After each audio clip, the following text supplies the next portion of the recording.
Bonjour, alors aujourd'hui je suis super heureux parce qu'on fait 3 événements la même journée. Premier événement, c'est l'été, d'ailleurs on l'entend, il y a toutes les cigales autour de moi.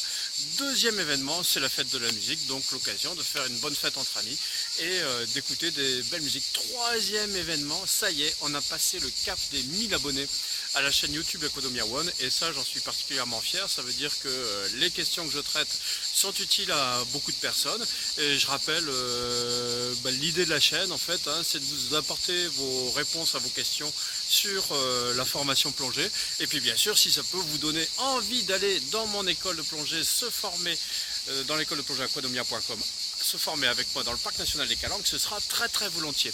Alors la vidéo du jour je la dédie à Marius. Marius a un grand ami qui est guide de la mer comme moi, guide de la mer, c'est des professionnels de la NMP qui ont une certaine vision de la qualité de la formation et du respect de l'environnement. Alors je vais traiter sur cette vidéo de quelle formation choisir, ça c'est quelque chose que j'ai très régulièrement de la part des débutants. Est-ce que je dois choisir une formation française ou alors est-ce que je dois choisir une formation américaine? Ou plus souvent on dit passer son PADI. Alors, sachez que pour plonger à l'international, une formation française suffit, ce n'est pas réducteur. Une formation française, ce n'est pas fait que pour la France, bien au contraire.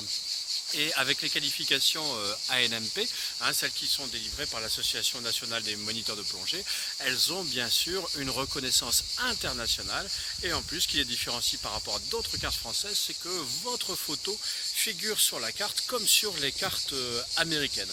Donc l'appellation qui dit passer son PADI, qui est devenue maintenant une appellation du langage courant pour plonger à l'international. Comme je vous le dis, une formation de niveau 1 suffit amplement. C'est le même type de formation puisque, en fait vous le saviez, mais les bulles sont les mêmes qu'on soit aux États-Unis, en Asie du Sud-Est ou en France. Et l'eau a à peu près les mêmes comportements physiques, les mêmes propriétés.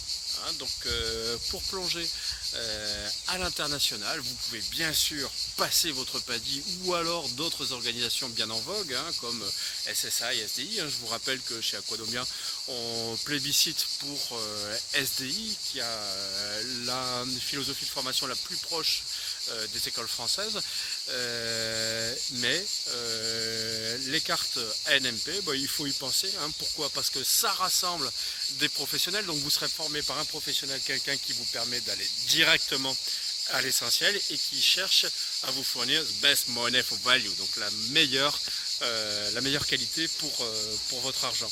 Ensuite, l'apport des qualifications françaises niveau 1 à NMP, c'est qu'elles ne vous obligent pas à prendre une licence pour une fédération. Voilà, donc j'espère avoir répondu à cette question. Qu'est-ce que je dois avoir comme qualification pour plonger à l'international? Une qualification française peut suffire. Et bien sûr, les cartes de niveau 1 de l'ANMP sont très bien, avec en plus votre photo dessus, ce qui permet de lever tout soupçon lorsque vous êtes à l'étranger sur votre identité. Alors encore merci à tous les abonnés à cette chaîne. Comme je le rappelle, vous pouvez avoir une vidéo dédiée. Cette chaîne elle a pour but aussi de rester bon enfant et d'être attaché aux valeurs Aquadomia, dont la valeur essentielle est le dialogue positif. Donc on reste volontairement courtois, poli et positif dans les sujets abordés tant que faire se peut. Voilà, et bien si vous avez aimé cette vidéo, cliquez sur j'aime. Si vous n'avez pas aimé, cliquez sur j'aime pas. Vous voulez en voir d'autres, abonnez-vous à notre chaîne YouTube Aquadomia One. Et puis comme je l'ai déjà dit, vous voulez avoir votre commentaire traité en vidéo, n'hésitez pas, il suffit de dire un petit bonjour, de formuler une question qui est susceptible d'intéresser pas mal de monde et je ferai une vidéo sur cette chaîne. À très bientôt.